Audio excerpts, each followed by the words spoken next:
Y definitivamente sí, la neurociencia ayuda mucho al tema de las finanzas, ayuda tanto que inclusive yo me tomé el atrevimiento de bautizar una nueva rama de las finanzas que yo la llamo bioneurofinanzas, que básicamente lo defino como la coherencia entre la emoción, la razón y la acción financiera.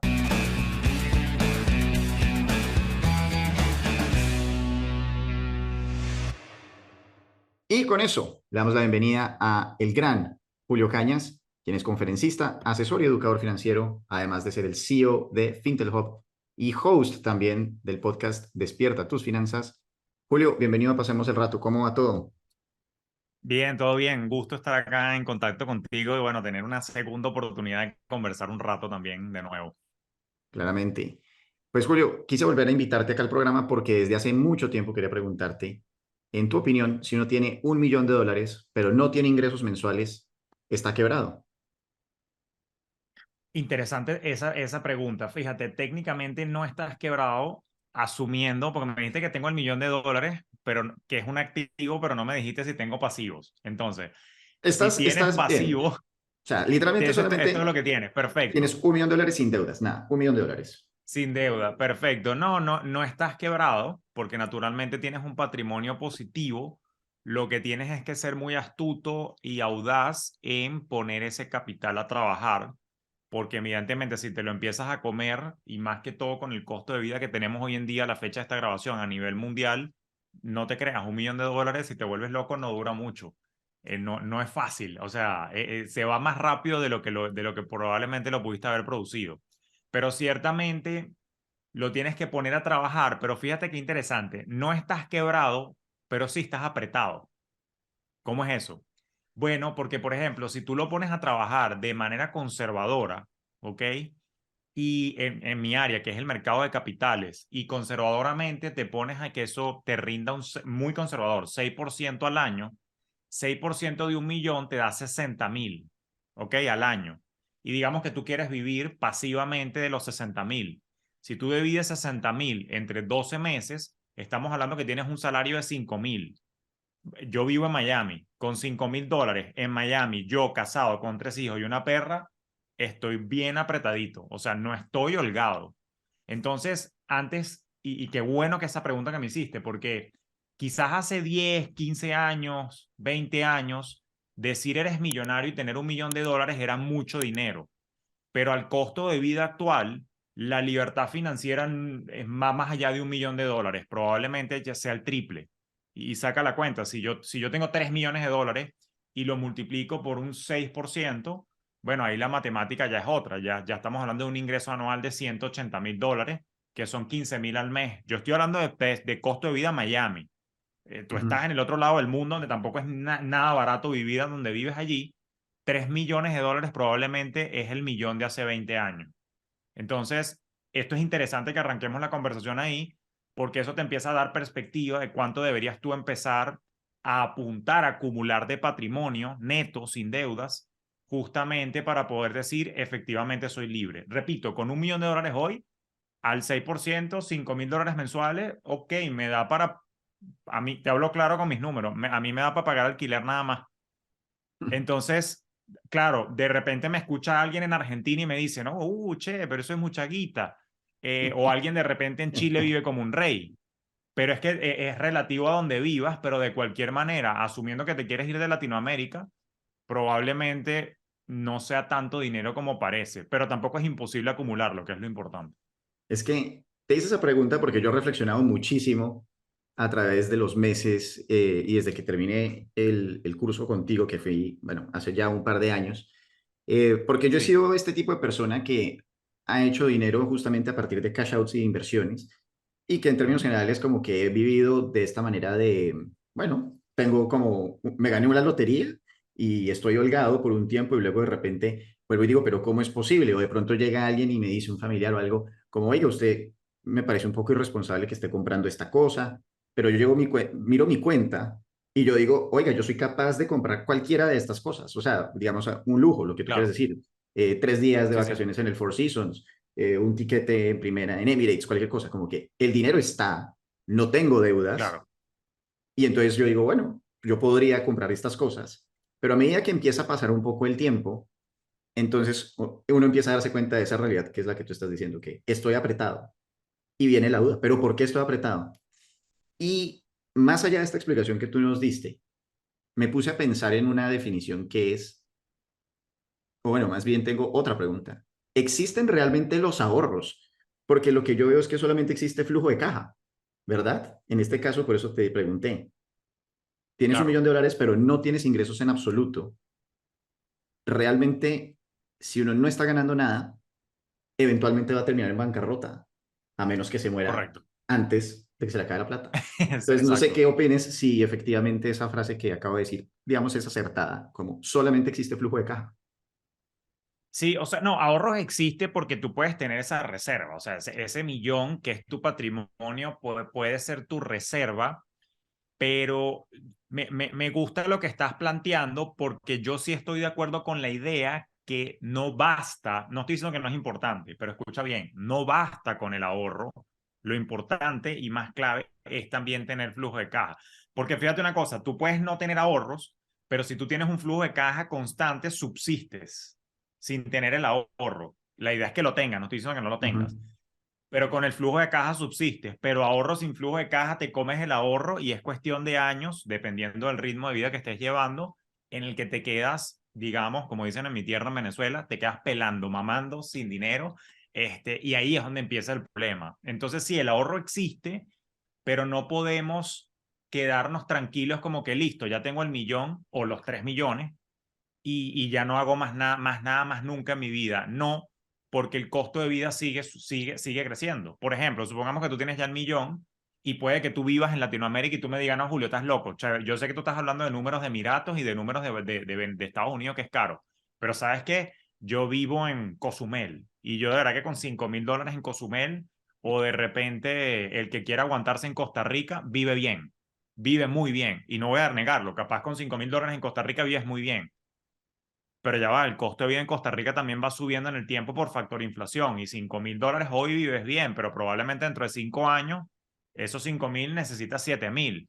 Y si tú no te mueves a generar otro flujo de caja que te ayude a aumentar el ahorro o el capital base, o que por lo menos sume a alimentar tu costo de vida y cubrir tu costo de vida mes a mes, te quedas parado. ¿Qué es lo que estoy tratando de decir con esto? Y que me encanta esta discusión contigo filosófica, que en verdad no te puedes dormir en los laureles. Yo no sé hasta qué punto el retiro es retiro. Yo no sé hasta qué punto en verdad, no, o sea, no sé, yo tengo 37 años ahorita, pero yo no sé hasta qué punto te puedes quedar tranquilo.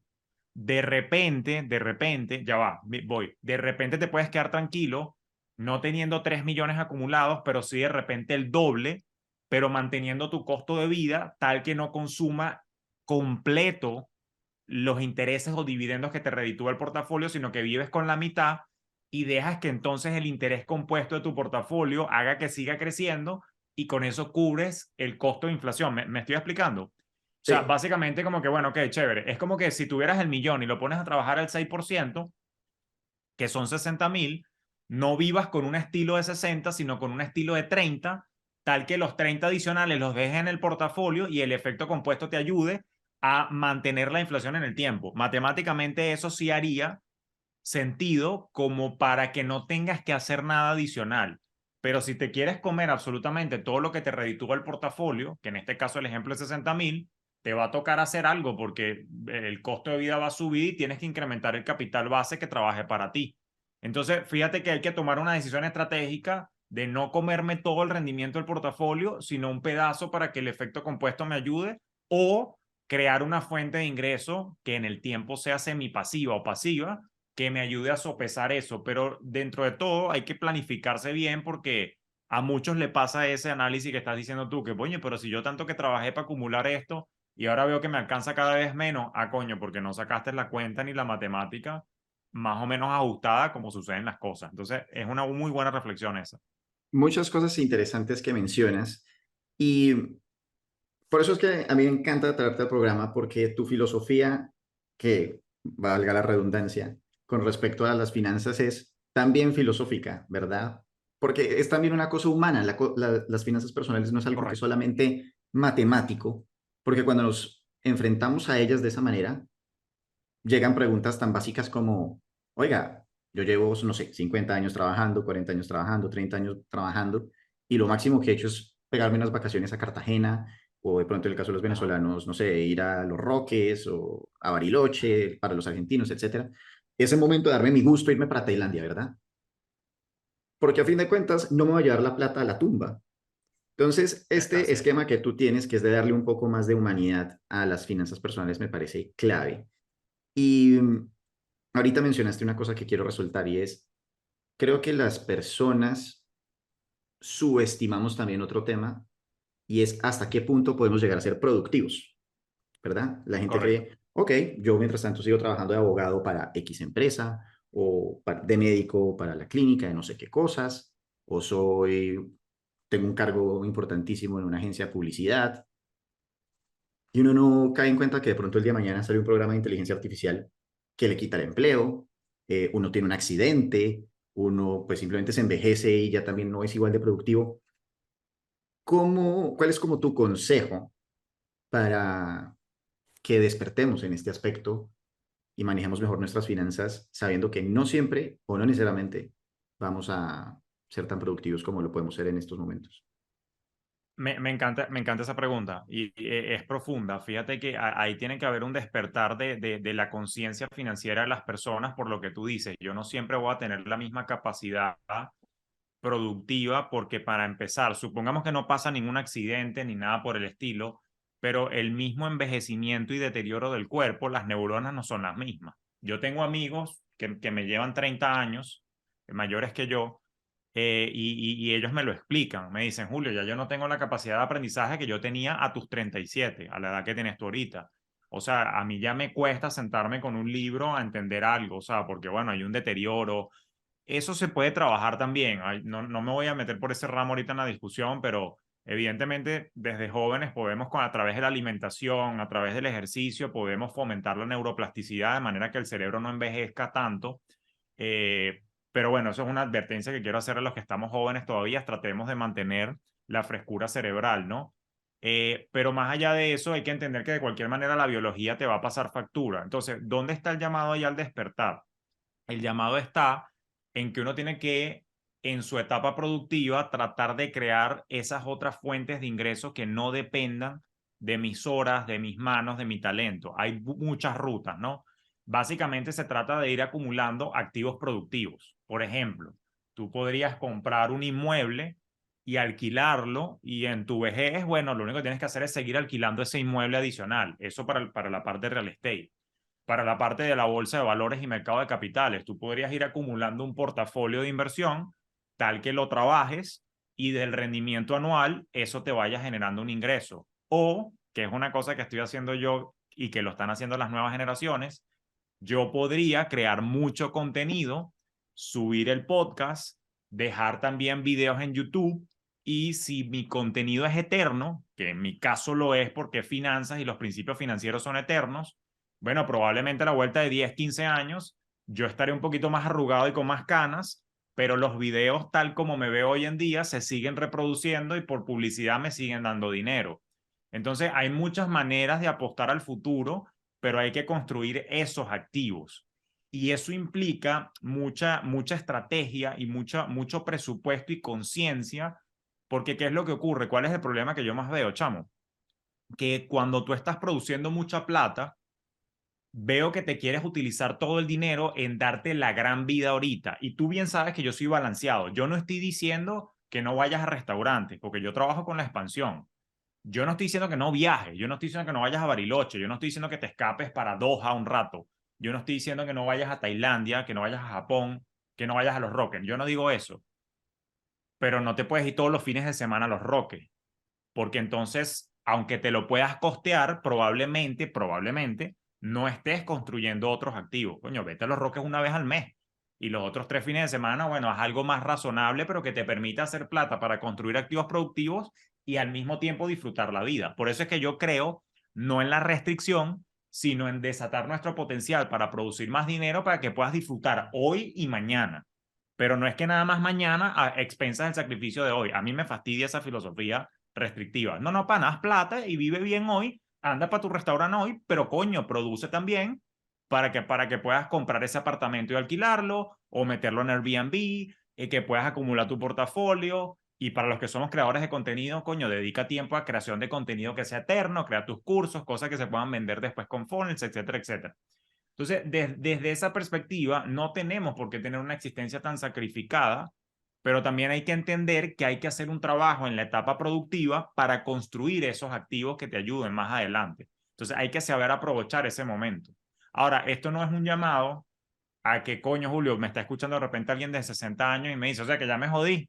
No, no te has jodido, porque a los 60 años todavía hay algo que tú puedas hacer para ayudar a otros, para monetizarlo. Tienes toda una experiencia, probablemente de 30 años o más, 40 años de carrera profesional, que puedes poner ese conocimiento al servicio de otros. O sea, hay maneras. Alguien que esté avanzado en edad, no es que se fregó, pero probablemente, porque mi audiencia es más o menos de nuestra edad y probablemente la tuya también, coño, aprovechen muy bien esta etapa porque el cuerpo no es el mismo. Entonces, foco en dos cosas. Sí, disfrute presente, vamos a vivir como queremos, pero también con la conciencia de que tengo que ir creando esos otros activos que más adelante, cuando yo no pueda, entonces me ayuden. Yo te voy a confesar algo. Esto a veces es difícil de concientizar e internalizar cuando no te ha pasado nada. Y porque quiero decir las cosas como son. Yo, por ejemplo, tuve una crisis financiera en el año 2003 y yo me enfermé. Tengo una condición que se llama colitis ulcerativa. Yo estoy bien, ¿ok? Pero cuando a mí se me despierta la enfermedad, cuando me da lo que llaman un flare-up, que se enciende, yo me siento mal, estoy en cama, tengo dolores en el colon, no digiero, estoy débil, me deshidrato, tengo deficiencias de hierro, no tengo ánimos de trabajar ni de grabar podcast. Entonces, yo entendí mucho la importancia de aprovechar mis picos de energía y de productividad para grabar y crear lo que necesito, porque sé que me pueden volver los días en los que me siento mal, pero como cuando me sentía bien, aproveché y creé las piezas necesarias, saqué los videos necesarios, monté los cursos necesarios, eso me da plata cuando me siento mal y estoy en cama. Y eso yo lo estoy viviendo ahorita como joven. Imagínate cuando estés viejo, que de repente 75 años, 80 años, que de repente el cuerpo no te da. Cuando eras joven, tuviste que haber aprovechado para construir esos activos que te ayuden en esa etapa en la que ya el cuerpo, no, la mente capaz te da, pero el cuerpo de repente no. Entonces, claro, mi caso fue extremo porque se me comprimió ese malestar físico, o sea, que probablemente uno tiene cuando está más viejo porque empiezan los achaques de salud. Entonces, lo que fue triste en mi caso es que yo despertara a raíz de que pasé por una crisis. Yo quisiera que la gente que nos está escuchando desearía que no pasen por una crisis para entender esto que les estamos diciendo y que empiecen a tomar las precauciones y aprovechar su época productiva. Me parece una excelente respuesta y ahorita quiero que hablemos un poquito también de, pues, qué fue lo que te llevó a esa enfermedad. Pero antes hay una pregunta que necesitamos sacar del camino porque todo el mundo quiere saber esto. Y es, con invasión a Ucrania, con, ¿cómo decir esto? Con vientos que dicen que va a haber una recesión en el 2023, tú utilizaste un término que es que hay que poner a rentar el dinero. Entonces, digamos, estamos hablando un poco del tema de las inversiones. Tú, ¿cómo está el planeta Tierra en este momento? ¿Invertirías en algo? Y si sí, de pronto, ¿qué camino tomarías? Obviamente esto, como dicen en Estados Unidos, no hay una talla única para todas las situaciones económicas de las personas que estén Correcto. oyendo, pero digamos que sí, ¿cuál sería como tu consejo general? Sí, fíjate, que voy a responderte, tengo la respuesta, pero quiero aclarar porque me gusta ser franco y decir las cosas como son. Yo por mi oficio y por mi carrera, que es en la industria de inversiones, en mercado de capitales, mi respuesta naturalmente va a estar sesgada a inversiones en la bolsa. O sea, ahora eso no quiere decir que a mí no me gusta el real estate o que yo no esté, o que yo no esté a favor del real estate, por poner un ejemplo, ni que esté a favor de activos digitales y eso, sino que por mi formación, mi carrera y a lo que me dedico, estoy sesgado a lo que conozco. Entonces, claro, yo te diría, sí, yo invertiría en la bolsa, yo invertiría en ETFs, ¿ok? Que normalmente tú sabes que la filosofía nuestra Fintelhover es invertir de manera diversificada. Nosotros no somos pro seleccionar una empresa en particular, sino seleccionar un ETF global, por ejemplo, del índice S&P 500 en los Estados Unidos, o si tú eres conocedor de una industria en particular, tú sabes que nosotros estamos abiertos a que si tú conoces el sector tecnología, puedes comprar el ETF de tecnología. Si tú conoces, como por ejemplo, cuando tú hiciste el curso con nosotros, había una persona que vivía también por allá en el Medio Oriente y él es ingeniero petrolero y él conoce el sector petróleo. Entonces él está en Qatar también. Entonces, bueno, chévere. Si él conoce el sector petróleo, él puede invertir en el ETF de energía porque él conoce lo que está pasando en esa industria. O sea, si tú tienes afinidad a un sector, tú puedes comprar el ETF de ese sector y con eso te diversificas. ¿Por qué sí invertiría? Porque yo sé, acuérdate que el que no estudia su historia está condenado a repetirla. Y yo como economista tuve la dicha de aprender que la economía es cíclica, pero no hace falta ser economista para saberlo. Si ya tú tienes una edad, y particularmente cercano a nuestra edad, ya tú sabes que siempre hay una crisis, siempre hay una caída y siempre hay una recuperación. Yo estaba entrando en la universidad cuando fue la crisis .com del año 2000-2002, que explotó la burbuja tecnológica, ¿ok? Estaba muy niño cuando fue la crisis latinoamericana del año 96. Por supuesto que estaba bebé o recién nacido cuando hubo la crisis de los 80, pero yo sí vi en prensa, en televisión, vi la crisis.com, ¿ok? Después estaba empezando mi carrera cuando empezó la crisis subprime. Después, naturalmente, vino la crisis del COVID, los crashes y eso, y ahorita probablemente, bueno, viene una parte cíclica de la economía donde entremos en recesión. Entonces, ¿qué es lo que te quiero decir con eso? Que ya yo he visto, y si no lo has visto porque estás muy joven, coño, estúdialo en un libro, ¿ok? Básicamente que hay ciclos de alza y ciclos de caída, pero uno no debe dejar de invertir, estoy hablando en la bolsa, porque al final del día tú no sabes cuándo empieza la subida o cuándo empieza la bajada, y al final del día tú lo que quieres es ir promediando, pero particularmente ahorita, ¿qué es lo que ocurre? En esta época en la que estamos grabando este episodio y este encuentro, es verdad, la bolsa ha estado cayendo durante todo el año 2022 y probablemente caiga un poco más en el 2023. ¿Hasta qué mes? No lo sé, nadie es adivino, pero lo cierto es que es el equivalente a cuando hay ofertas de Black Friday. Entonces, aquí es donde yo me burlo de la condición humana en la que todos somos víctimas. ¿Por qué cuando hay un Black Friday sí quieres salir corriendo a un mall a comprar las camisas a descuento? ¿Y por qué cuando hay un descuento en la valoración de las acciones y de los índices bursátiles, por qué le tienes miedo? Es el mismo principio. Si estás dispuesto a comprar en Black Friday, estás dispuesto a comprar ahorita. Porque ¿qué es lo que ocurre? Ese ciclo pasa porque, bueno, básicamente la apreciación de la valoración de las empresas que se traducen en el incremento de los índices bursátiles responde a la expectativa de que a las empresas le vaya mejor. Entonces, claro, si el consumo está cayendo, evidentemente los inversionistas se anticipan y dicen, cónchale, si el consumo está cayendo, creo que el rendimiento de esa empresa va a caer, por ende yo vendo las acciones y me salgo de la bolsa un tiempo. Pero esos son los surfistas de tendencias. Cuando tú tienes mentalidad de inversionista de largo plazo, tú dices, bueno, yo voy a aprovechar de comprar ahorita que está en rebaja, porque yo sé, porque ya aprendí, no hace falta tener el título de economista, que la economía es cíclica. Y si es cíclica, en algún momento la economía se va a recuperar. Entonces, en el 2023, yo invertiría, a pesar de que sigue cayendo la bolsa, porque estoy comprando a descuento en la parte baja, no sé qué tan baja, compro todos los meses y en algún momento va a venir la recuperación y ese repunte evidentemente me va a beneficiar. Ponte tú que tú no me crees a mí porque tú dices, bueno, Julio es un huevón de 37 años que no sabe lo que está diciendo.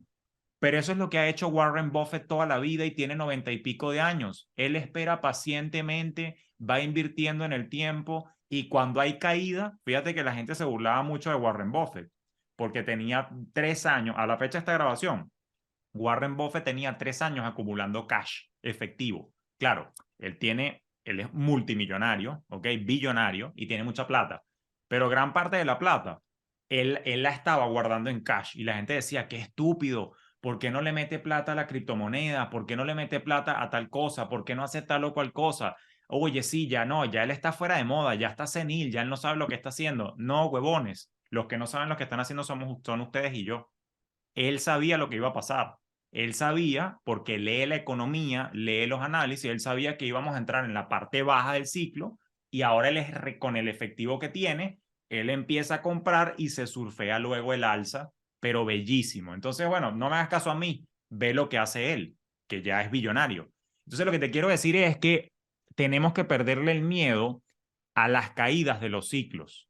porque más bien eso es el Black Friday de la bolsa. Repito, evidentemente puede haber otras oportunidades de inversión de las que yo no hablo porque no es mi área, que también pueden ser valiosas. Por ejemplo, puede estar el área de invertir en negocios. Yo todavía confieso que le tengo fe a todo el mundo de los activos digitales, ¿ok? A pesar del colapso que acaba de ocurrir en los meses recientes que anteceden a esta grabación, todo el escándalo de FTX y eso, bueno, lamentablemente son cosas que han ocurrido, también han ocurrido en el mercado de capitales, en los bancos de inversión, pero yo todavía creo en el futuro de la tecnología blockchain, yo todavía creo en el futuro de la utilidad de las criptomonedas. Evidentemente, digo que hay que meterse como un poco de responsabilidad, ya que sigue siendo muy sujeta a especulación, pero si hay oportunidades todavía siempre y cuando pienses en el largo plazo. Si estás buscando resultados de corto plazo, claro que te da miedo meter plata ahorita porque va a caer el año que viene, pero si piensas en décadas, piensa al estilo Warren Buffett. Entonces, yo sí invertiría el año que viene sin importar lo que esté ocurriendo porque estaría comprando a descuento. Fenomenal. Pues, o sea, bueno, ahí para todo el mundo. Sé que esta primera media hora ha sido bastante intensa, así que les recomiendo que si tienen alguna duda, etcétera, acá les voy a dejar en YouTube todo, ¿cómo se llama? Dividido por capítulos para que regresen, lo miren en cámara lenta, tomen nota, porque creo que Julio ha dicho muchísimas cosas súper valiosas. Y ahorita quiero entonces rescatar un poco tu historia personal y luego vamos a volver a retomar más un poco como, digamos, como, ¿cómo decir eso? Como conocimiento duro, porque es Seguro. importante que ustedes sepan de dónde viene Julio y por qué se interesó en las finanzas. Entonces mencionaste que tienes una enfermedad. ¿Por qué te enfermaste? ¿Qué fue el estrés financiero que te llevó a tener esta enfermedad? Sí, fíjate, eso fue un capítulo interesante en mi vida. Yo soy, creo que por el acento probablemente ya se dieron cuenta que yo soy oriundo de Venezuela, originalmente de Maracay, pero después me crié en la capital, Caracas, y yo me vine en el año 2011 a los Estados Unidos, ¿no? Mi carrera, particularmente entre los años 2009 y 2010, estuvo muy cargada de mucho estrés. Yo era tesorero de un banco en Venezuela y bueno, era un cargo bastante demandante. Y luego cuando llego a Estados Unidos, también mi rol, que ya era de CFO de un grupo financiero internacional, también fue bastante estresante, muchos viajes, mucho tiempo fuera de casa. Yo vivía primero en Nueva York, pero tenía que viajar mucho a República Dominicana, a Aruba, Panamá, que era donde estaban los proyectos del grupo, más en Miami y en Nueva York, ¿no? Entonces, bueno, era una vida de esa típica de ejecutivo que te la pasas en un avión, encorbatado, en reuniones, reuniones con bancos centrales, reuniones con reguladores, reuniones con contrapartes, haciendo negocios y todo eso, que en película se ve muy interesante, pero cuando lo vives en verdad no es tan, en el largo plazo te das cuenta que no es tan gratificante. Y te cuento es esto porque ya había como un caldo de cultivo del estrés que yo venía acumulando, ¿no? Lo que ocurre en el 2013 en particular, en mi caso, era que a mi corta edad, en ese momento yo tenía que ya probablemente 26, 27 años en ese entonces, eh, yo ganaba muy buen dinero, ¿ok? Y lo que a mí me pasó fue que a mí me nubló la arrogancia, ¿ok? Te explico qué quiere decir eso. Me nubló la arrogancia porque yo ganaba muy buen dinero a una corta edad y yo tenía una carrera profesional que había crecido como un cohete, o sea, digamos, o sea, ascendí muy rápido en la escalera corporativa, modestia aparte por mi talento, por mi dedicación, por mi entrega, por mi profesionalismo, que son atributos positivos, pero bueno, eso me nubló la visión un poco. Y claro, como yo estaba haciendo tanto dinero a tan corta edad, yo creía que eso iba a ser una tendencia eterna. Es decir, yo ingenuamente creía que yo iba en ascenso continuo y que así como en la gráfica del S&P 500 a veces hay unas correcciones, unas caídas y unas crisis, yo pensé que yo estaba inmune a las caídas y a las crisis, ¿no? Y la verdad es que me llegó una crisis profesional y es que en el año 2013 el grupo financiero para el que yo trabajo decide cerrar operaciones en los Estados Unidos y yo no tenía intención de dejar los Estados Unidos a favor de irme a vivir de nuevo para algún país en Latinoamérica. Amo Latinoamérica, pero para mí era misión de vida radicarme en los Estados Unidos por un tema de crianza y por un tema de preferencia. Entonces, ahí hubo una crisis mía migratoria y que de paso me quedo sin trabajo. Y yo llevaba un ritmo de vida bastante oneroso, bastante costoso por mis buenos ingresos, pero como yo creía que yo cada vez iba a hacer más plata, yo decía, ahorro más adelante, cuando otra vez gane un poco más. Ahorita me voy a dar la vida que nunca me di en Venezuela. Y entonces no hubo planificación, no hubo ahorros, no hubo reservas. Y claro, cuando me veo que pierdo mi trabajo, es como que te dicen they pull your rock, ¿no? Te mueven la alfombra y al final del día me quedo de pronto en la nada, sin alternativas. Como que, bueno, un día estaba ganando plata, al día siguiente ya no tenía sueldo y no tenía nada, no tenía reservas porque no me preparé para un momento así, porque me creía invencible. Entonces, esa arrogancia y esa inocencia e ingenuidad mía me llevó a pasar por un momento muy crítico donde, oye, me atrasé en la renta 3 meses, a duras penas tenía para poder pagar la renta, tuve que sobrevivir esos meses O sea, endeudándome tú con mirabas tarjeta tu de cuenta crédito. bancaria y tenías ¿qué? Cero. O te entraban Cero. 5.000 y al día siguiente tenías que pagar 4.000 y quedas ahí. Y al día siguiente tenían que salir 5.500. Entonces, o sea, fue muy duro. Evidentemente tenía buenas líneas de crédito y eso, pero al final del día estaba subsistiendo en la mínima expresión, pero a punta de tarjetas de crédito. Y entonces, claro, no llegué a estar no hubo necesidad de declararme en bancarrota, pero sí me metí en problemas porque evidentemente me tuve que sobreendeudar para poder aguantar esa época, aunque ojo, conscientemente recorté mis gastos a lo más mínimo, pero igual, al no tener reservas no me quedaba de otra que sobrevivir con las tarjetas. Y fue muy angustioso porque el juego de tarjetas de crédito en algún momento se te tranca. O sea, llega un punto en el que haces un retiro en efectivo de una para pagar el pago mínimo en la otra, pero eso es un efecto, un círculo vicioso allí en el que en algún momento se te tranca el juego. ¿Cuáles Al fueron no tener algunos, ingresos inmediatos. ujú, ¿Perdona? cuáles fueron algunos de los sacrificios que recuerdas que tuviste que hacer? Y, si, y entre más doloroso, entre más complicado haya sido, pues mejor.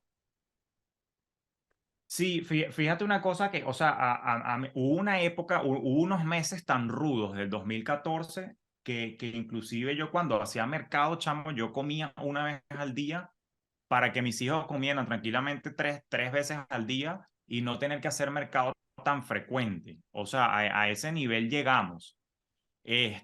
Todo eso, naturalmente, ¿qué ocurrió? Que ese periodo de presión era como una olla de presión de cocinar que terminó explotando. Y explotó porque, bueno, yo empecé con problemas estomacales y problemas del colon, estaba súper flojo del estómago y yo decía, bueno, nada, eso es el estrés, es el estrés. Descuidé también mucho mi salud, ya yo había tenido como que algunos síntomas previos de que algo venía en camino, pero fui arrogante y estúpido, no le hice caso a mi cuerpo hasta que el problema reventó. Y entonces, claro, cuando a ti se te inflama el colon, que por eso todas las enfermedades que terminan en itis son de inflamación, artritis, colitis, Ujú, encefalitis. Entonces, la colitis es inflamación del colon, que es el último bastión ¿cómo se llama? El sistema gastrointestinal, donde tú digieres los alimentos. Pero si él está inflamado y enfermo, él no digiere los alimentos. Entonces, claro, yo era antes rechonchito, perdí mucho peso, me tuvieron que hospitalizar, casi me muero en el año 2014, en agosto, hospitalizado porque me cayó una infección en el colon también, entonces se me complicó mucho la salud. Claro, hay una cosa que hay que aclarar, tienes que también tener predisposición genética a estas enfermedades, ¿no? Eso no es que te da porque sí, sino que de repente tienes un gen por ahí dormido, que en mi caso por mala suerte, de la lotería de la genética lo tenía, y esta situación de estrés lo detona, pero si tú observas bien, yo estoy seguro que tú tienes algún amigo que por estrés algo le ha pasado, o se le ha caído el pelo, o le ha dado gastritis, o le ha pasado un problema en la acá piel. Todos tenemos manera. en este programa Ajá, vino una invitada, una psicóloga, que ajá. terminó desarrollando lupus. Toma, bueno, en mi familia tengo una prima que tiene lupus, eso también es una predisposición genética, pero lo que les quiero alertar es que entonces el estrés es un asesino silencioso, porque tarde o temprano termina somatizando y estos eventos de estrés financiero lo que hace es que estimulan la aparición de la enfermedad o trigger, como dicen en inglés, o Ujú. sea, la detonan. Entonces hay que tener mucho cuidado y por eso es que yo ahora me he vuelto gurú, si se quiere, o profeso la palabra del bienestar integral, no es nada más el financiero, también está el mental y el físico. Y otro error que cometí, que lo digo con mucha vulnerabilidad, pero para que el error no lo cometas, quien nos está escuchando, es, oye, yo nunca busqué en ese momento ayuda mental, yo nunca busqué terapia, no busqué psicólogo, psiquiatra, o sea, no, yo en ese momento yo pensaba que eso era para los locos, que eso no era para mí, y eso es un error, eso no es así. Hoy en día yo tengo psicoterapeuta, tengo coaches, ¿por qué? Porque ya entendí que mi salud mental me afecta la salud física y mi desempeño. Y si yo no estoy bien en el coco, yo no puedo ser productivo y no puedo trabajar bien con claridad, sino que estoy ofuscado. Entonces, claro, todo eso lo que ocurrió fue que explotó esa crisis en mí en el 2014, donde, bueno, lamentablemente pagué un alto precio que fue mi salud por una mala planificación financiera y ahí fue cuando empezó, y es una tragicomedia contarlo, porque se supone que yo soy economista y era asesor de, o sea, soy asesor de inversiones y de finanzas y me pasó todo esto. Entonces, ¿qué ocurrió después de eso? Bueno, ahí fue donde nació el Julio que tú conociste y que conoces ahora. ¿Por qué? Porque hubo un despertar. Entendí que las finanzas no son nada más números. Entendí que la finanza no es nada más producción de dinero. Entendí que las finanzas también es un aspecto mental, es un aspecto emocional y que cuando tú no lo manejas bien, como no lo hice yo no lo manejé bien, tiene unas consecuencias serias que no fue mi caso, pero te pueden llevar a la muerte. O sea, no en vano, y no quiero ser mórbido y extremista, pero hay gente que se ha suicidado por deudas. O, por ejemplo, en la crisis de 1930, 1929-30, en la Gran Depresión, había gente que se lanzaba de los edificios de Nueva York porque quebró. Entonces, lo que te quiero decir es, mira qué delicados son los asuntos de dinero que a veces llevan a algunas personas a quitarse la vida y a otros que no nos queremos quitar la vida, pero nos llevan a enfermarnos, ¿no? Que Qué fíjate delicado. que hace poco, y, o sea, es que la noticia más parece como tipo del Chigüiro bipolar o de Onion, ¿no? O actualidad panamericana, donde sea que lo estén oyendo en Latinoamérica, pero vi una noticia en la que Canadá está legalizando la posibilidad de eutanasia por problemas financieros. Entonces, y si no es de todas maneras suicidio, si hay otro tipo de consecuencias graves. Digamos, yo te quería preguntar, la fuente del estrés obviamente era económica, pero digamos la parte, a ver, el hecho de que estuvieras mal económicamente empieza a cambiar ciertas cosas en tu realidad.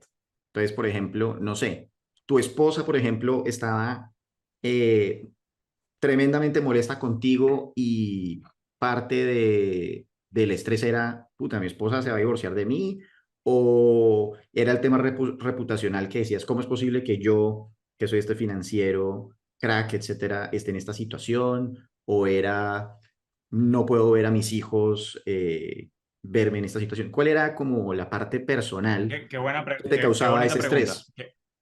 Sí, sí, sí, no, gracias. Qué bonita pregunta. Es interesante. Fíjate que la primera no era, porque en mi caso no lo fue así, porque por suerte yo tengo una esposa muy comprensiva. Yo estoy con ella desde que tengo 16 años, que éramos novios y después hicimos familia.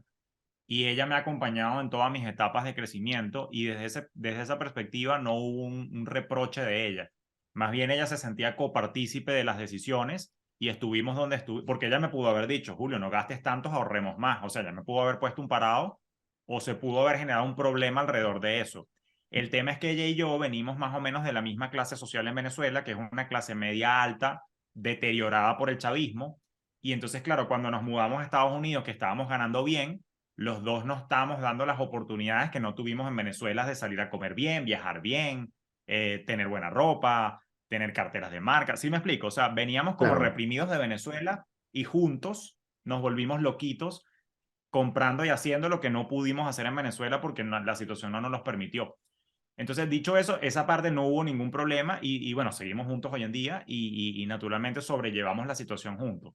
Sí pasaba lo otro que tú decías. Yo me daba mucho autoflagelo, me hablaba muy mal a mí mismo a nivel mental porque yo decía lo que dices tú, coño hermano, o sea, tienes en aquel momento, tienes un posgrado de finanzas encima, eres economista, tienes la licencia de asesor, o sea, qué idiota eres, y yo me hablaba muy feo a mí mismo, y claro, hablándome feo a mí mismo, yo tenía constantemente pensamientos rumiantes negativos, depresivos, y si no estaba buscando la ayuda psicológica, que no la busqué, sino mucho tiempo después, entonces evidente mi situación mental era súper negra, súper oscura, súper nublada, súper ofuscada, porque era yo mismo maltratándome internamente sin drenarlo con una terapia, con un terapeuta. Ujú. Entonces, eso por el otro lado. A mí el tema reputacional del qué dirán de terceros nunca me ha importado, así que la verdad es que eso no, francamente a mí, yo siempre he sido muy independiente emocional desde esa perspectiva de, uy, ¿qué dirán? Me van a ver que la estoy pasando mal. De hecho, como yo siempre, esto es curioso, como yo siempre he sido muy discreto en verdad nadie se enteró de mi crisis hasta mucho tiempo después. O sea, nadie la vio, nadie la notó. Y además que en aquella época tampoco había Instagram. O sea, que yo no era que estaba mostrando en Instagram mis viajes y de la noche a la mañana ya no había viajes que Lentejas en la mostrar. O sea, noche. exacto. Entonces, el Instagram no era una cosa, el Instagram salió en el 2013, pero yo no era que estaba constantemente, salió un poco antes, pero no estaba esa movida de estar mostrando tu vida y al sol de hoy tampoco la muestro. Yo siempre he sido muy discreto, en verdad, tú ni te enteras que hago yo los fines de semana y estoy haciendo cosas muy chéveres. Pero lo que te quiero decir es que esa parte no me afectó tanto, pero sí la de mis hijos. ¿Por qué? Porque yo sí recuerdo, en un momento de vulnerabilidad, aquí te comento, yo sí recuerdo momentos difíciles financieros con mi papá y mi mamá cuando yo era niño. Por ejemplo, yo recuerdo vívidamente recuerdo cuando hubo una época en la que a mi papá le estaba yendo un poco mal, a mi mamá también, entonces ellos no podían pagar la renta y yo recuerdo clarito, o sea, cierro los ojos y lo recuerdo, estoy aquí en terapia contigo. Yo recuerdo que vino un abogado y entonces nos embargaron unas cositas de la casa hasta que pagáramos la renta y nos pusiéramos al día. Y eso para mí fue un trauma infantil, ver a mi papá y mi mamá llorando porque o sea, no tenían cómo resolver eso. Eso me marcó. Entonces, claro, cuando yo llego a la vida adulta y veo que me pasa lo mismo, revivo, fíjate qué curioso, revivo el trauma infantil y digo, coño de la madre, yo no quería que mis hijos pasaran por lo que yo pasé y entonces yo sufría mucho el hecho de que mis hijos de repente pasaran hambre o que me vieran que nos hacen una eviction del apartamento. Entonces, claro, eso, imagínate tú, si yo estaba estresado, pensar en eso sumaba más al estrés. Por eso, repito, no me voy a cansar de decirlo, coño, hay que buscar ayuda terapéutica para poder drenar y canalizar estos pensamientos. Entonces, claro, todo eso, chamo, lo que hizo fue que, claro, sumaba mucho más a mi situación de malestar y lo que hacía era empeorar. ¿Cómo salí del foso?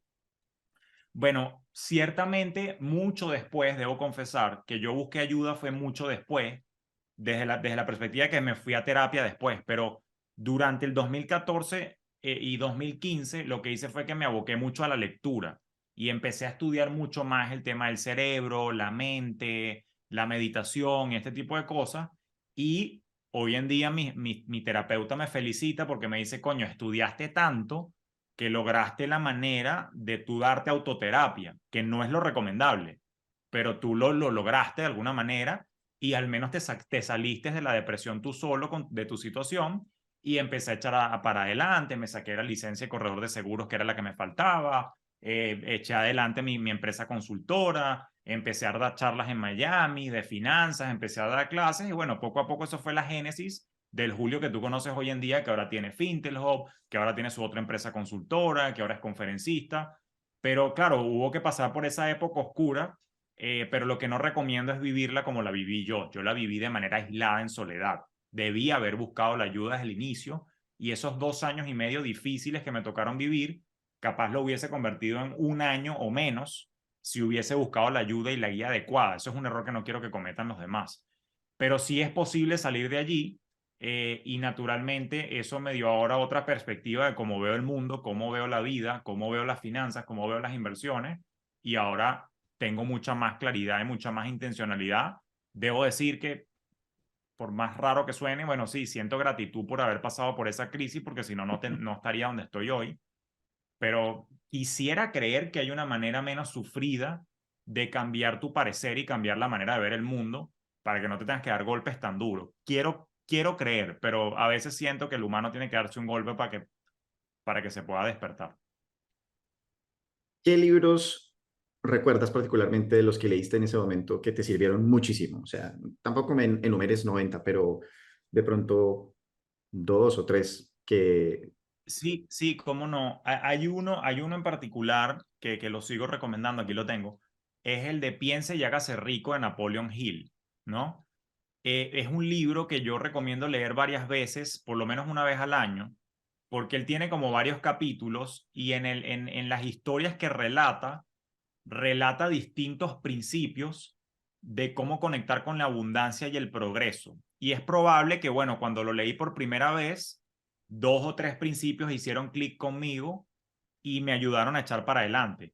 Pero si lo lees 5 años después, otros principios que antes no tenían sentido, ahí te toca el 20, te cae la locha, como dicen, ¿no? En particular en esa época, ahí lo tengo el libro, lo estoy viendo. El primer capítulo, los primeros capítulos fueron los que más me ayudaron porque hablaban de cómo construirte tú tus propias oportunidades y cómo buscar el progreso demostrándole a los demás de que en verdad estás comprometido. Entonces hablan de personas que de repente o por un tiempo trabajaron gratis para alguien para demostrar que tenían la capacidad y después se convirtieron en empleados y después de empleados se convirtieron en socios porque pero con disposición y ganas estaban haciéndolo. Y eso me ayudó justamente a aplicar ese principio a, ok, déjame ver a quién ayudo y cómo me voy haciendo un camino. Entonces ayudando gratis aquí, dando una charla gratis allá, siendo mentor gratis en una asociación sin fines de lucro en Miami, me fui haciendo mi espacio como consultor y como conferencista, hasta que, bueno, hoy en día ya me pagan por eso, pero arranqué primero gratis demostrando que yo tenía la disposición y el conocimiento para ayudar. Entonces, ese libro fue creo yo que bastante clave para poder actualizar mi manera de ver el mundo y de conectar con la abundancia, y es el que creo que más recomiendo para que empiece esa transformación. Ahorita, que estábamos hablando antes de conectarnos, mencionaste que también estabas empezando a ir a Joe Dispenza. ¿Qué conocimientos o qué, sí, qué cambio de chip de pronto sientes que ha hecho este autor y su obra, pues sí, en tu vida y pues si también está relacionado con el tema financiero, pues si nos Sí, puedes cómo compartir no. algo. Fíjate que en este proceso de transformación mía, yo buscando entender un poco más la parte mental y la parte emocional, me he adentrado en el mundo de la neurociencia y la psicología. He estudiado psicología positiva con Martin Seligman y evidentemente me he leído también los libros de Joe Dispenza, entre ellos Rompiendo el hábito de ser tú mismo o Deja de ser tú, depende cómo lo hayan traducido al español, Breaking the Habit of Being Yourself, ¿no? Él tiene también otro libro interesante, Placebo. Una de las cosas que a mí me llamó la atención, yo descubrí a Joe Dispenza a través de una plataforma de streaming de bienestar que se llama Gaia. Gaia. En Gaia, justamente él tiene una serie que yo recomiendo que se llama Rewired, ¿ok? Entonces, en Rewired, que son como 10 o 12 capítulos de 30 minutos, él explica mucho cómo funciona la mente, las ondas cerebrales, pero hubo un capítulo en particular que a mí me llamó la atención de él, que en ese entonces fue cuando me enganché con él, que él decía que tú puedes ser tu propia farmacia, que tú te puedes curar tú mismo y que al final del día, esto a algunas personas que no saben de esto les suena loquísimo, les suena etéreo, pero bueno, cuando estudias la situación ves que es verdad, que no es paja ni es brujería. Al final del día todo es mental y dependiendo lo que tú tengas programado en el subconsciente, tú puedes aprender a aplacar mucho más la mente y en mi caso me he adentrado con el trabajo de él es para buscar reprogramar mi mente y ver si puedo sanarme yo mismo con la reprogramación mental y todo lo que él propone desde la perspectiva neurocientífica, que no es ningún loco, o sea, es un quiropráctico PhD en temas de neurociencia con años de estudio demostrado y que tiene un centenar de cursos y también de retiros que son recomendables para las personas que quieren elevar su nivel de conocimiento de cómo opera la mente y cómo te puede ayudar. Y definitivamente sí, la neurociencia ayuda mucho y ayuda mucho al tema de las finanzas. Ayuda tanto que inclusive yo me tomé el atrevimiento de bautizar una nueva rama de las finanzas que yo la llamo bioneurofinanzas, que básicamente lo defino como la coherencia entre la emoción, la razón y la acción financiera.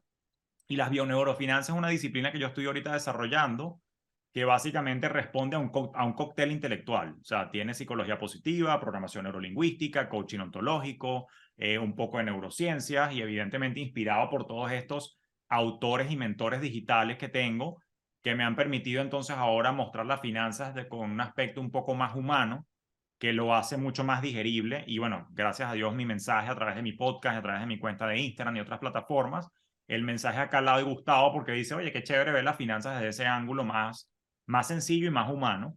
Entonces, sin duda, ayuda mucho. Ahora, aquí la invitación pública que hago es a que no importa el área, no importa el problema que tengas, yo creo que todos obligatoriamente deberíamos estudiar cómo funciona el cerebro. Cómo funciona el cerebro desde la perspectiva mental, que es el software, pero cómo funciona el cerebro también desde la perspectiva biológica, que es el hardware.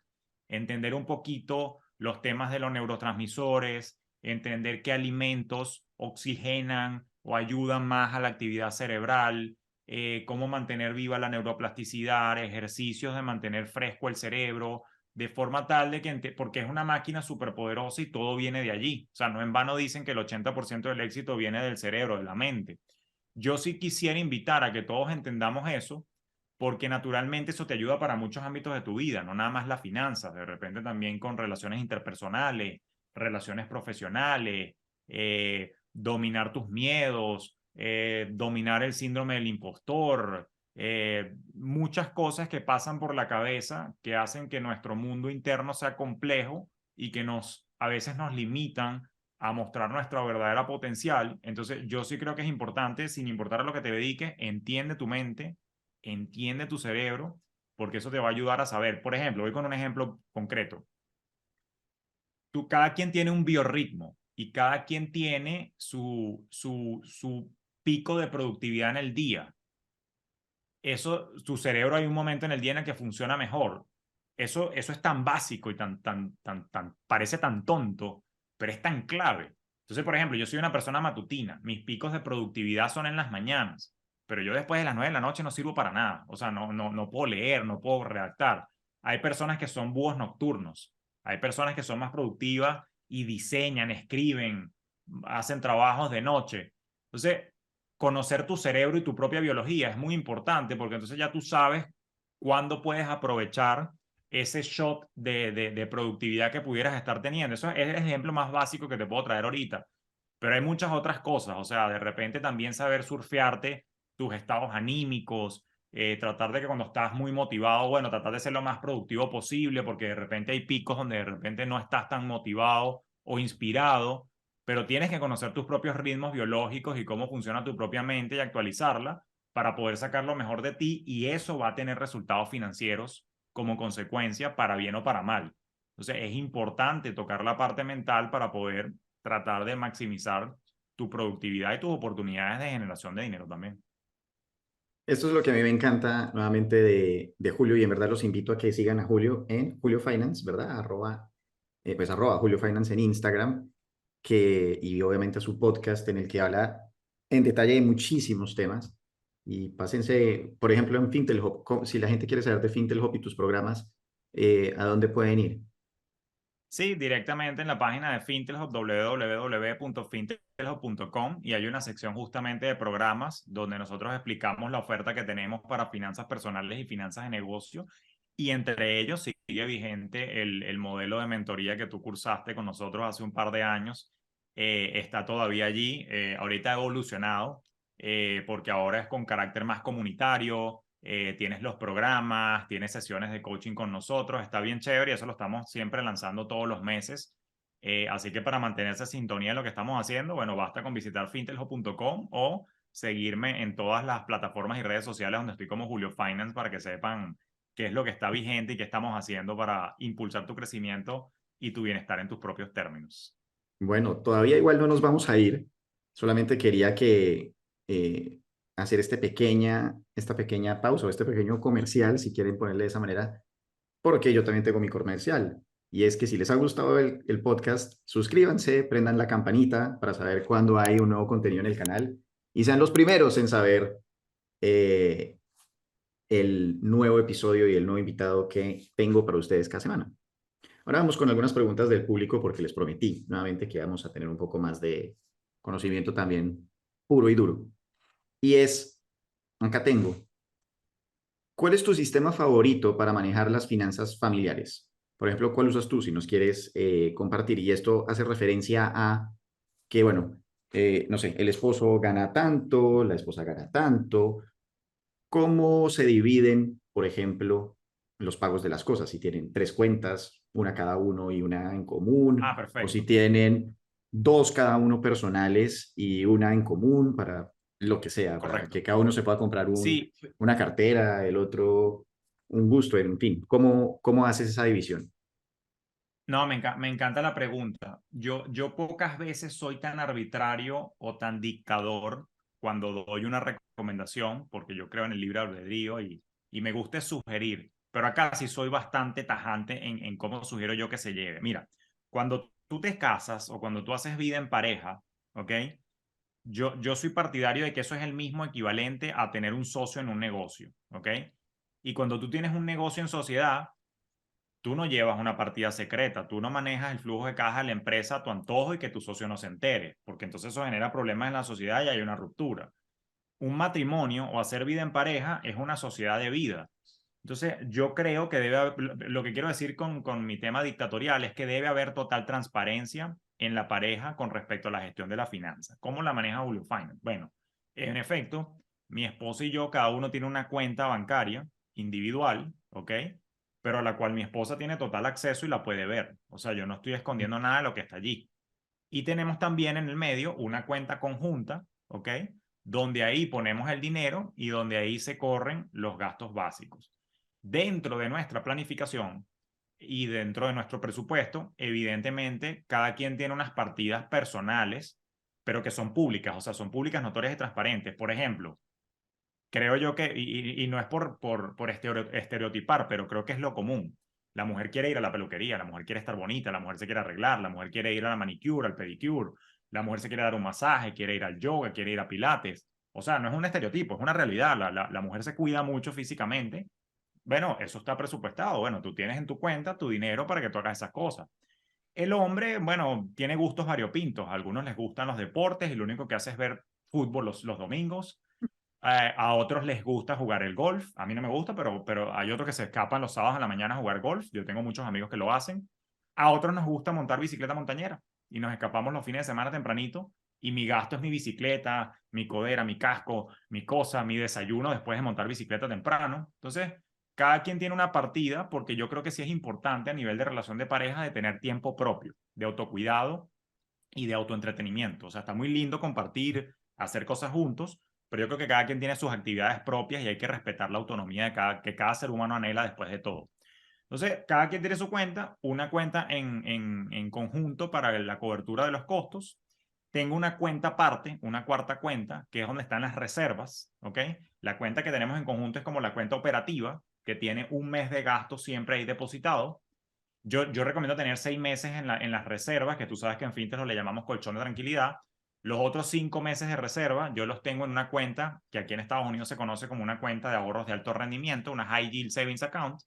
Eso está aparte porque está ahí para ser usado cuando lo necesite, no para tenerlo a la mano tentado de utilizarlo para otra cosa. Y cada uno tiene su cuenta de retiro. Evidentemente se fondean las cuentas de retiro de ambos para que cuando ambos lleguemos a la vejez, pues entonces tengamos esos ingresos combinados. Pero hay total transparencia, hay total manejo. Cuando hay una decisión de uso de dinero o de un gasto importante, bueno, es algo que se revisa, o sea, se discute. Si hay que comprar algo para los niños del día a día, eso no se discute. O sea, mira, si el niño necesitaba un medicamento, lo necesitaba. El niño necesita ropa, o sea, mira, ya no le queda el jean, o sea, hay que comprarle un jean nuevo, o sea, no tiene que pedirme permiso. Y hay una particularidad, y ya con esto cierro, ese parámetro, que yo lo pago todo con tarjeta de crédito, pero no me financio. Entonces, nosotros tenemos una tarjeta American Express, valga la cuña, y mi esposa tiene una extensión de mi tarjeta American Express y ella tiene otra tarjeta de crédito donde yo tengo una extensión de ella. Entonces, claro, el crédito es compartido, pero todo lo pagamos con la American Express porque eso me facilita el monitoreo de mis finanzas. ¿Por qué? Porque todos los gastos lo hago con la misma tarjeta en el mismo sitio. Entonces, yo revisar mis finanzas es muy fácil porque no tengo 10 tarjetas, 15 cuentas. No, no, no. Todo lo pago con la Amex. Por suerte en Estados Unidos se puede hacer. Entonces, como llevo todos los gastos en un solo sitio, es muy fácil revisar mis finanzas y lo reviso periódicamente con mi esposa. Por ejemplo, para la cuenta conjunta, que dices como los gastos básicos, pues obviamente todos nos imaginamos, ¿no? Agua, luz, teléfono, mercado. Pero, por Sí. ejemplo, la matrícula del colegio de los niños, la bonificación de los niños, ¿eso de qué cuenta o de qué bolsillo saldría? No, créeme, en nuestro caso todos los gastos lo hacemos de la cuenta conjunta. O sea, lo que se queda en las cuentas individuales, ¿qué es lo que pasa? Que también hay varias maneras de organizarse, pero a mí me parece que si estamos en sociedad, particularmente una sociedad cuando tú estás casado o vives en pareja, es una sociedad 50-50, ya de por sí por ley. Ujú. Ojo, a diferencia de una sociedad en un negocio donde yo puedo ser el dueño del 70 y tú del 30. Pero en pareja, la construcción de patrimonio de la propiedad conyugal es 50-50. Entonces, nosotros lo que hacemos es que ponemos todo el dinero en esas cuentas y en las cuentas individuales queda algo de dinero, pero en mi caso, en verdad, como te digo, todo lo pagamos con la tarjeta de crédito. O sea, ella se va a hacer las uñas, ella no paga con débito, ella paga con la Amex. Entonces, claro, cuando yo tengo que pagarle a American Express todos los meses, yo pago de la plata que está en la cuenta conjunta, porque nosotros como tenemos presupuestado y controlado los gastos, yo digo, mira, coño, yo no puedo gastar más de $9,000 al mes en la tarjeta. Entonces, y la vamos revisando todos los lunes. Mira, ¿cómo va la? Coño, te excediste. Coño, no, es que tuve que llevar la perra al veterinario Sí. y eso eran $500 bueno, no ocurren todos los meses, pero es el chequeo anual. Bueno, entonces, coño, vamos a regularnos para que no se pase del monto mensual que yo tengo destinado para cubrir mis gastos base. Y ese dinero está en la cuenta conjunta y yo pago la tarjeta todos los meses de allí. ¿Qué paga ella por su cuenta? Bueno, que de repente le va a mandar típico latino en el extranjero, que le manda plata a la mamá. Bueno, la mamá se la manda de su cuenta y yo le mando la mía de la mía. Pero como te repito, hay total transparencia en el manejo y todo eso está presupuestado. Pues que mira, sí, nosotros le pasamos una ayuda de, qué sé yo, $350 o $500 al mes a las madres. O mira, no, mi mamá se le dañó la lavadora, eso fue algo extra y la reparación son $150. Bueno, mándaselo. Ella se lo manda desde la Mm. plata que tiene en su cuenta. Pero siempre estamos monitoreando para que todo no se nos vaya de las manos. Y ya casi para terminar, acabo un caso hipotético que es hecho con este número para que sea fácil, digamos, como de dividir, ¿no? Tomemos Ok. un esposo, un marido que tiene, no sé, gana $10,000 o 10 millones de pesos, o sea, así, en 10. La mujer lo mismo. ¿Cómo divides en porcentaje esos aportes de ese cheque, digamos, mensual? Eh, Ponen el 50% en su cuenta personal, luego 30% en la otra, o sea, no sé, ¿cómo creerías que funcionaría? Sí, me gusta la pregunta. Eso va a depender, o sea, de por sí, te repito, independientemente de que ganen lo mismo o no, en mi opinión, es mi opinión personal y así lo manejo yo, pues va todo al mismo pote y de esa forma desde ahí se empieza, se distribuye luego eh, los remanentes para los presupuestos. Porque, ¿qué es lo que ocurre? Y esto quiero aclararlo. Desde el punto de vista de las bioneurofinanzas, la parte emocional, a veces es muy frustrante cuando uno en la pareja gana más y hacen los aportes de manera, ¿cómo se llama? Proporcional, ¿ok? Y como que, bueno, si yo gano 70% del ingreso familiar, yo pongo el 70% de los gastos. Entonces, pero lo que puede ser frustrante es que de repente esta persona que gana más se dé más gusto, sale a comer más sola, sale a echar más vaina con los amigos, juega más golf, y esta persona que gana menos, que de repente aportó todo el pote y no le quedó plata para ella ni siquiera ir a hacerse las uñas, esta persona va a empezar a resentir a su pareja o al revés, porque lo he visto. Si la mujer gana más y a él no le queda tiempo de ir a montar bicicleta porque no tiene ni siquiera plata para comprarse la bicicleta, él va a empezar a resentir que ella sí sale con sus ladies night, que ella sí hace lo que le gusta y él no.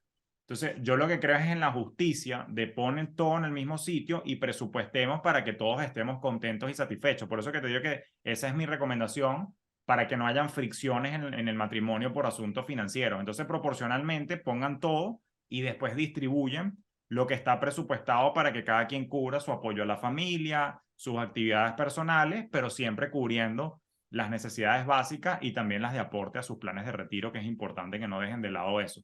Entonces, que sea como igualitario, o sea, que sea lo más equitativo posible para que se sienta justo. No importa que uno gane más que el otro, porque al final del día, si tú tienes una pareja que está infeliz y se siente resentida financieramente contigo, entonces en verdad no estamos haciendo nada. Y si te casaste con ella es para que ella esté, o con él es para que estés los dos igual de satisfechos y en bienestar. Entonces yo soy partidario de que seamos justos independientemente de que uno gane más que el otro. Vamos a satisfacer las necesidades de todos y cada uno para que podamos, al menos ese ha sido mi secreto y por eso llevo 20 años con mi pareja. Eh, Vamos a ver, espero que sigan, sean 20 o 30 años más, por lo menos 40, 50, lo que sea. El gran Julio Cañas, muchas gracias por estar con nosotros hoy. Me encanta volver a verte, ver que estás bien. Y bueno, antes de acabar, solamente si tienes algún mensaje, algún programa que viene particularmente en Fintel Hub, lo que quieras decir, es tu momento de brillar más aún. Y adelante. No, no, bueno, ante todo, gracias. Yo siempre encantado de hablar contigo. Además que para mí es un orgullo ver el crecimiento de mis alumnos Fintelhovers y es bonito mantener el contacto hasta 2 años después a la fecha de esta grabación que ya hiciste ese programa. Tienes ya muchos más hermanos que han pasado por nuestras mentorías en nuestros programas. La invitación es a formarse. Yo creo que lo primero es empiecen por el podcast, los espero en Despierta tus Finanzas Podcast y acto seguido, si les simpatiza el estilo, si les simpatiza la aproximación, pues sumarse a nuestro programa de mentoría que todos los meses está abriendo sus puertas para que entre un nuevo grupo y se sumen a la comunidad Fintelho para construir patrimonio y crecer juntos en familia con criterio y bueno, con mucha inteligencia financiera, así que los espero también por el programa de mentoría, además del podcast. Gracias, Julio. Un gran abrazo. Nos vemos. Bueno, si llegaron hasta este momento significa que pasaron un muy buen rato. Si quieren ver el podcast completo, hagan clic acá y no se les olvide prender las notificaciones para ser los primeros en saber cuando hay un nuevo video. Nos vemos.